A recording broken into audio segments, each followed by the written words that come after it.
But what really shocked me, speaking to these men, is they really didn't have any clear idea of why the First World War had happened.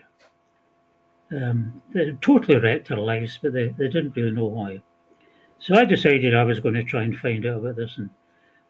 And while I was doing my studies, I started buying up history books from all the top professors and history professors from the likes of Oxford University and other elite British universities. And without exception, all of these books told me that Germany was to blame for the First World War. Britain was blameless, and the British men, the men that I knew, had all fought bravely. They were heroes who had fought for freedom and civilization against the German tyrants. And this is the history I soaked in for probably about 15, 20 years.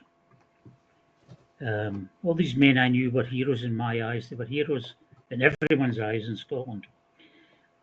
And then I started branching out with my reading and taking in some books from American professors, guys like Harry Elmer Barnes, who had a PhD from Columbia University, I think it was, and Sidney B. Fay, who I think was from Yale or Harvard.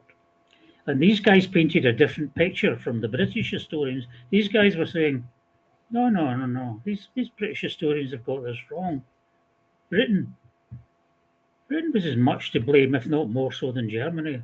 Germany was fitted up in many ways, especially at the Treaty in Versailles in 1919, when the German representatives there actually accepted guilt in the War Guilt Treaty, Article 321, I think it was, saying that Germany was responsible for the war.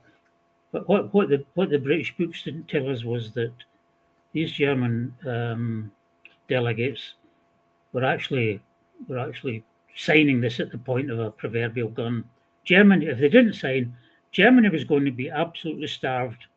About 1 million between the war's end, the ceasefire in November 1918 and this time at Versailles in June 1919, over 1 million men, women and children had been starved to death in Germany because the British had continued the naval blockade on all foods. They'd removed half their railway carriages, half their engines, removed all their fishing boats, all their fishing tackle. There was no way food could really get into Germany. And they promised that if the German officials did not sign this treaty accepting guilt, the